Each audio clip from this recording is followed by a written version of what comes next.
What's that? The way was that before, ban? As I the Mayan relate, there was soon. Ah, woman. Well, what we are. Matty agree. Who's all over Wajana, what Mary Vame? Ya to Musafe, when in it. Yisha, or come over your day here. That's a kind of an can you? Who do you want one? What is 7 your way? They come where they near woman well.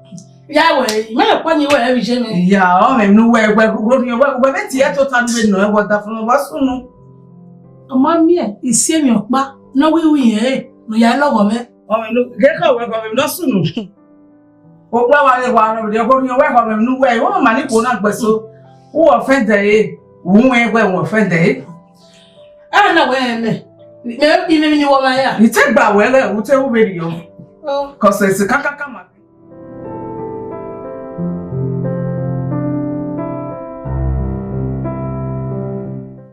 Good afternoon. Good afternoon, go about it. I did find my. No. Yeah, ma. Where do ma? Ayo. This one you smell, so I have no problem. Mama, it can't carry me come. I have no problem. Oh, problem, okay. Thank God. Problem, no, now what you want make me there happy, now carry me come. Okay. Yeah.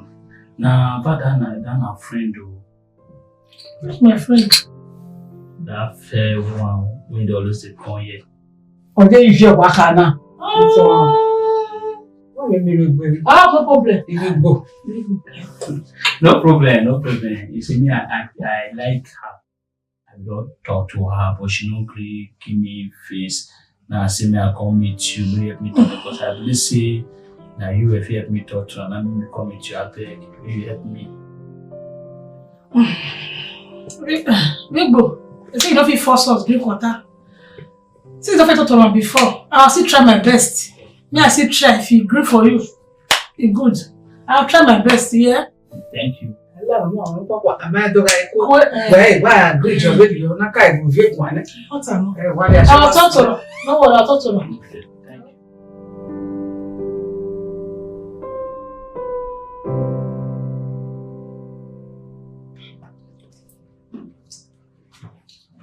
Bẹ́ẹ̀ tó bá kẹ́kẹ́ ìyàbò ẹ̀gbọ́n ìwé tẹ̀gbọ́n àfìwé rí ẹ̀ ayáyá fìwé rẹ̀ lílo ẹ̀. Oníjà ìwé wú náà yìí. Ẹ̀mẹ́ ìlòyàwó ni bí ẹ̀ ìwé ẹ̀wọ́ ọ̀tún àdẹ́dẹ́gbé ẹ̀mẹ́ ìlòyàwó ni ike gbò ẹ̀gbọ́n kò lákòlùyà gbéra pàápàá gbéra gbogbo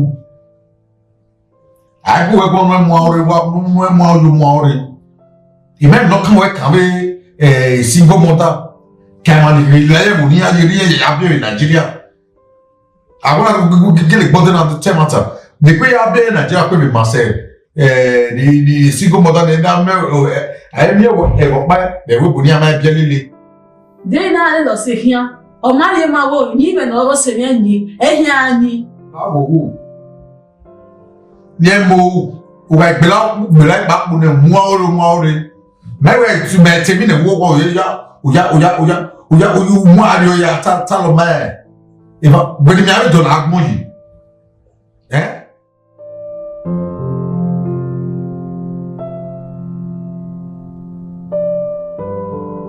Ọ̀ní. Pé o bẹ̀rẹ̀ tí ìwé nílé wọn náà. Bí náà pè mí náà. Ọ̀ní o. Bí àwọn bó wà wẹ̀ wá náà. Amege, oguri bebe, ya to okwo ni bi awe. I don't believe no mommy no bought it, but okay. They are my good with one. I read when I win. When I could do more because I win. Who control it? When never where they knew well. You never by way. Yahweh. And where we may. May I know what how? They know where you know.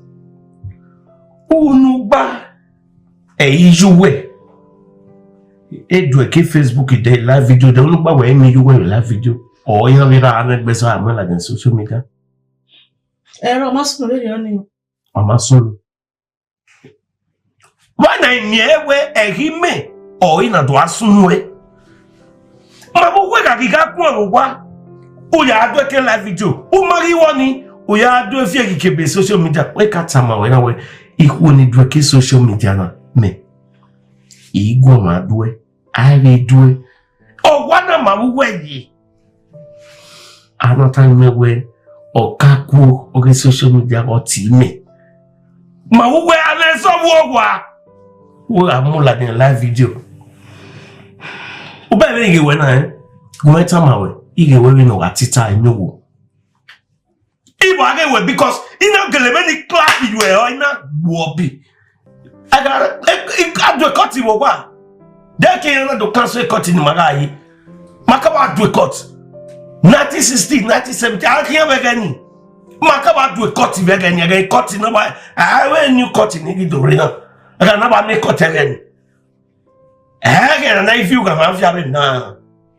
But the man got my most to move. Guy, Law, we were very well. Call and full away, remember, boss. Get out of here. But I need to talk. All right.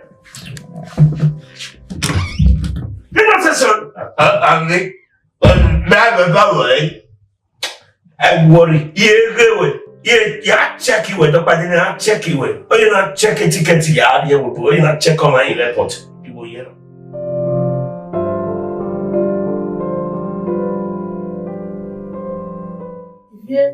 Oh, are you fearing? Yes. Go out with it.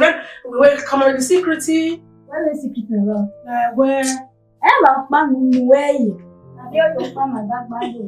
I beg you again. Oh my God, you are 7 hours there for Yo, I'm going to What did they? Now we don't say jam. No, you won't make a bed with there. Now we go to what now. Yeah, Bobia.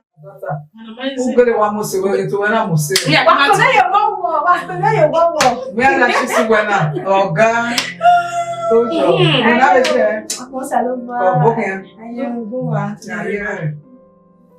you go, you know how many team will. Okay, then I'm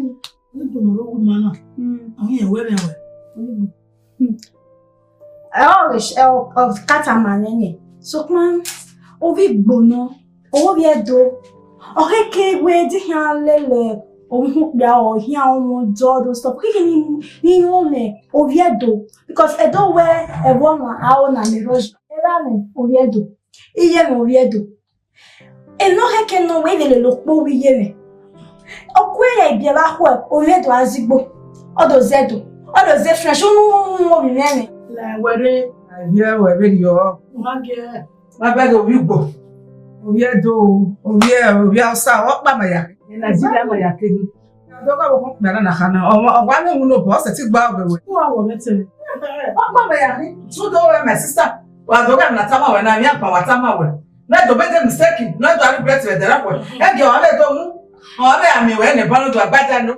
If you I wanna do we. E no seleta na. Unwe me ware no ta na. Ah Igbo. Wa wura re ibe do so ma. Owi gbo no me mu no bo. O e ti gba go mo te mi nu ye gba lo. Ha, wow. So, my big beer will go na sefi. We are young. So, Tony, it be your bar. It be your bar. Or do we go now in a bit boy? Ya babo, who say ye don't know. Oh, ma.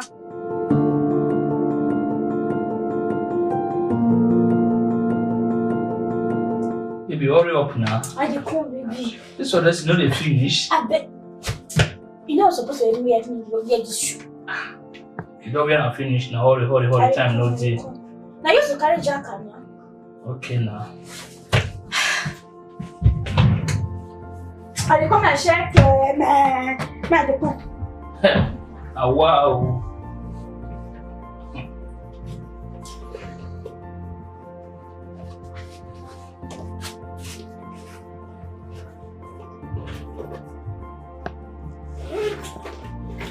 Wait, man. Our things not they finish. You don't true? I don't true. Yeah, now. Baby. How do I look? Yeah, you look charming. Thank you. Kiss on me for your bag. No problem, no problem. Please take care of me. No. Oh yeah, do. Let's go. Yeah. Sorry, wait. Oh. Thank you, no good job. Sorry. Hello. Hello, sir.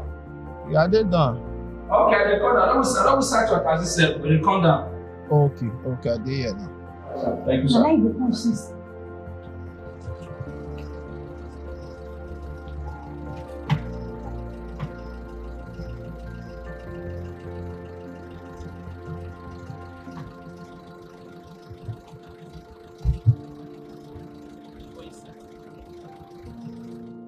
Okay.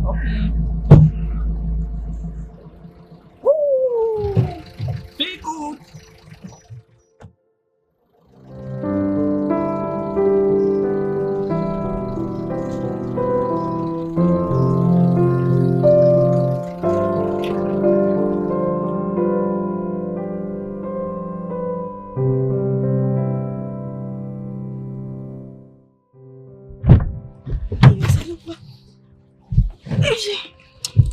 Pardon.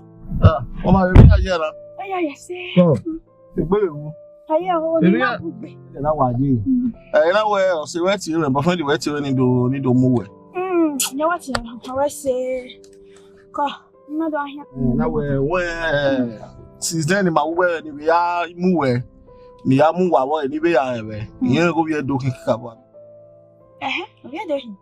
Ba to pe. Inside. So I can say, no see now I can say opportunity now.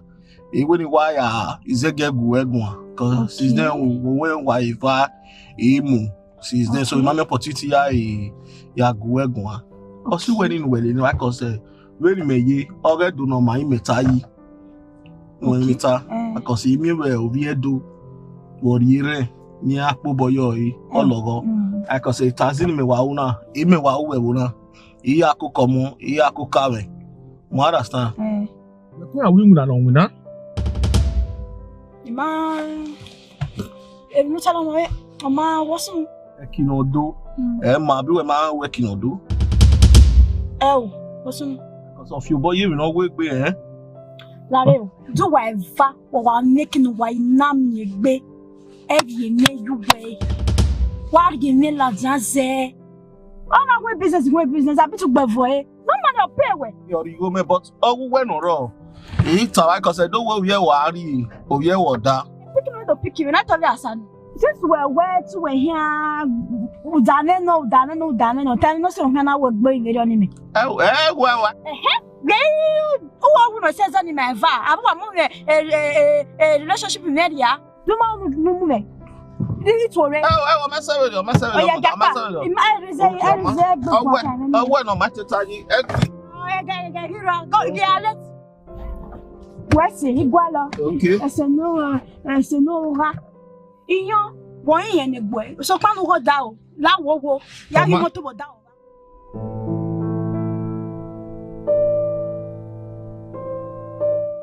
Baby, how are you? I do welcome. Thank you. What's ready for city room now? I just see me to see house now landlord no dey ask my house watch me before you come and profit. That one did sha. Missed you. I really get something I want to discuss with you. What is that your passing man? I don't like how you change her. What? I don't like how you change her. Why about you? That's my one I know before you. I don't understand. That means you trust the taxi man passing. Not waiting the man they talk for your back. Okay, they ask me which business should they do? No, which business? Baby, it's okay. It's okay. We won't leave this business matter. Let's talk about ourselves, okay? Leave it as him and not leave business, okay? Fine, but the most important to change that man.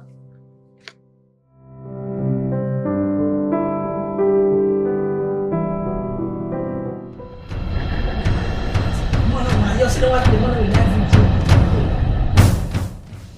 Benin, you know, tell your mommy where. Larry, I didn't have you do it now. Let me get a kitchen. Let me get a kitchen. What? Oh, yeah. Oh, yeah. Oh, yeah. Is it? What are we going to do? I'm not going to let it. Oh, when I get away, go tell you what. Oh, Baba, you may hear who I give me. I will be a boy, my boy.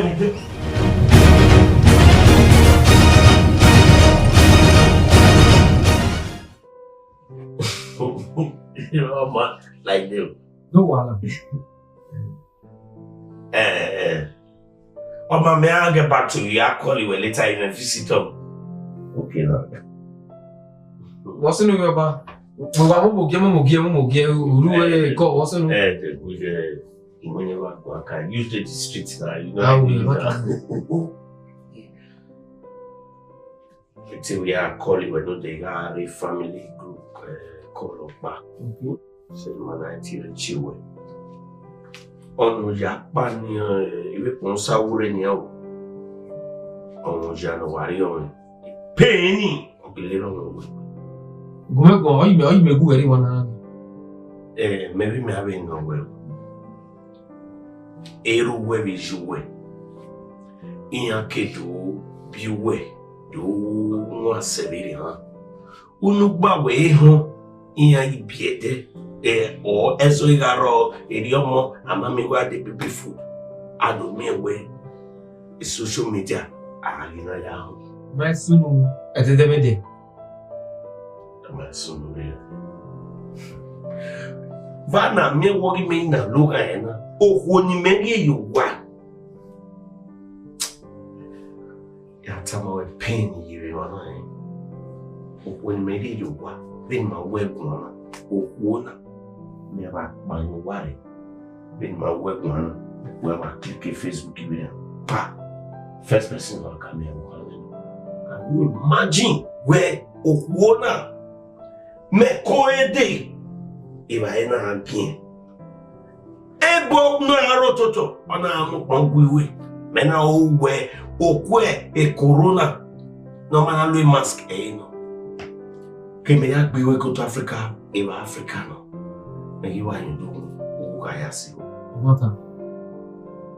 Ibi o wi me go na ba se o ko ni me ye wa e wa me fo da gbe e ba ko ni wa re wa e wa e il love egbe nene oni meri yowa Awo o ma mo re yowa o. E ba e na ba tolo abe. E ba e tolu a. Ya kan wewe netia. Me mari ba e bi o kwa na ne ba ya bien bien. E no yo ha mu me o bi apa na ba call me. O kaku o wi o kaku o social media. E mata. O ke ti me o wo bo kan me Omunyele ade social media nye wona goya na setemia. Anya.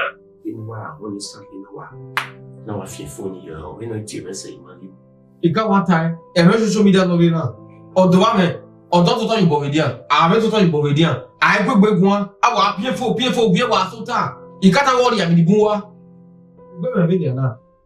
Vosi eni ma na itie e family egbe wuwe.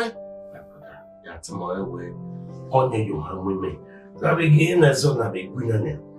Ese ne social media ire sezi mawo. Ese social media gela ye ware. Aga gbagbe so o ba re la. Igba aga be la. Onye uve na la ne. Oge wata mare. Iye watch status so. Ogbe so I akola ila ne a busy. Onye ma tebe o iye we data yoto. Dominigiti. Mo ozu onye. E Musa Awe agba owe git. Oti ase de ha. Aye de kere Yo. Doi boy. Don't worry, see. We have a order from. Ero wa woteki. Wama ho we e police mu ivie no wari yowa. Iwa we. Wama ho we no da we e no bi bu ki ni ari yiwe. Udo ni police go mu e. Ha? Ya tiu fun ejo. Wa o da fa wa ro wa gbe ma e. Wa no sunu. Wa wari o ma yowa wa e ki no do. Wa do wa go ali go e go na ma se mi wa ya ri wa jo wa. Wama ho we o wari yowa ki no do ki no ma no.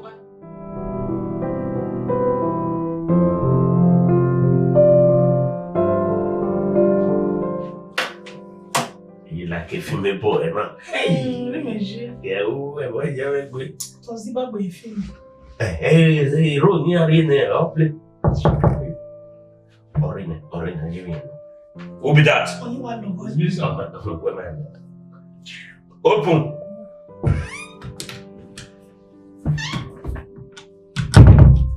Police, sir. Sit down. Guy, Sir. what's it happen? How, sir? You want me to say you don't know what it is? Since you did this house, I don't give you problem one day. No, sir. Why you want to put me for problem? How, sir? Yes, now. You want them, you ask me how. You want them to say you don't know. I don't know what to do, sir. See, guy, man, let you know one thing. Before you start game, we don't do streets. We don't do streets. Look at the reason I say because say I'm married, poor woman for us. Say man, that one say everything finished. No. Person married don't mean say he don't old. So I don't understand this stuff when You want them to say no because of you they arrested me. You want them to say you don't know. Yes. My woman, friend. I'm not because they arrest you. If they go, maybe they get to she don't they arrest her, not because of me. Oh, why you that's not what that for me? I go pretend. Guy. See. You can let you know. Not fuck with me, As person like me. I be street man. We dey do street. We don't the game. Now me just say make I quit. Make I enter house. No ever try one day. If because of you, because of you, if Koti enter house. Come knock on my door. Sir, police will be calling this house now.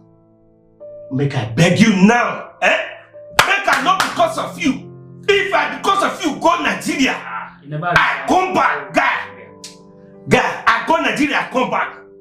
I swear, whether the same man travel, you know quick you travel. So my bros, I don't need your quarrel. I don't need problem. No park. My nobody down. You need to park. I mean, don't forget give a problem on this side. I don't know you are straight now. I pay my business. Why you didn't see me? You didn't say that money be my problem. It's not because my wife not the quick produce. You can't just say that room not my cooking for day. What did I want me? Oh, go you park your you come up for here. Guy, it's time away. You know, won't worry. Uriye menari, uwa ose were, oho were your man. See, obo were like back. Yeah, you iga Nigeria nari. Obibo, umayene iga Nigeria nari.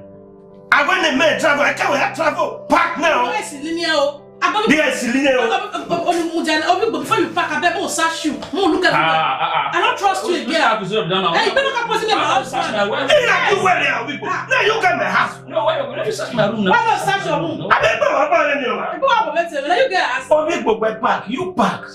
Yes, I beg. Nobody park. It don't go. If I go Nigeria. No, I tell you now. If I go Nigeria, I come back. You know, put you park. On the way inside, no. Get up. Go on the go. I beg. Don't be quarrel. Park. Because if you not park this time, if I go Nigeria, I go to put you travel. Only guys linear.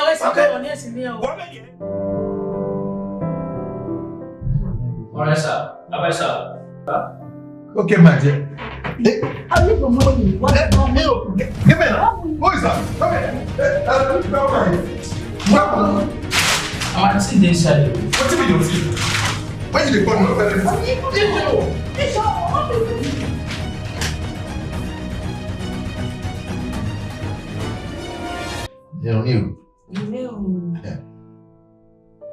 Non solo ma bebe e mo bonus do vena.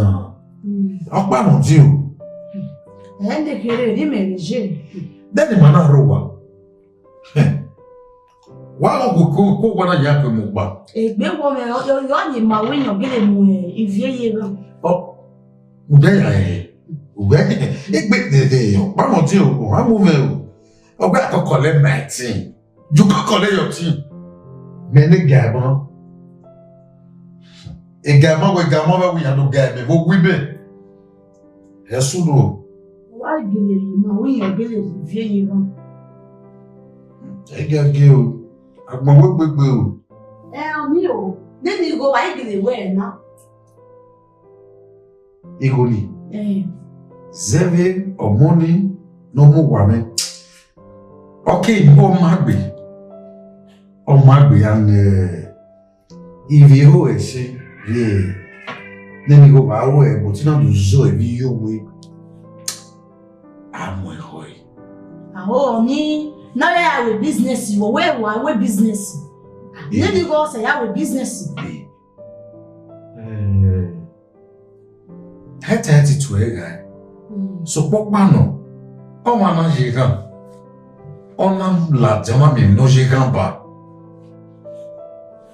Ogo like ko. Akwe bi ro ti bi do san me se. Understand me now. So what does say again o no wa. No, eti maybe eti we like to a guy but ke ya fusion le valonde. Awo you know no me. Ego no no me ni. Ya de here buy you have some business in own risk. Because me anyway a lugar nege ogi mewe ke again ya de fear e baba na ka bo figure o ka woni wo. E wo ya ki ogo di mo. Otogo no na.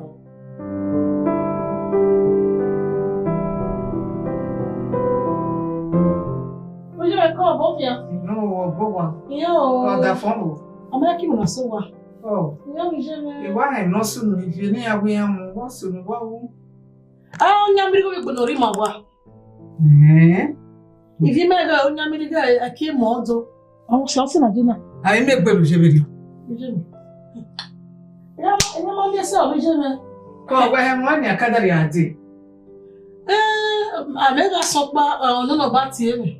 Iri mo wunye village ga fi ko. Wo ti won ga fi en ko be yo. Mo ma da wa no no ta ma we. Wa bo ga fi ko wo na ga wo ma je na.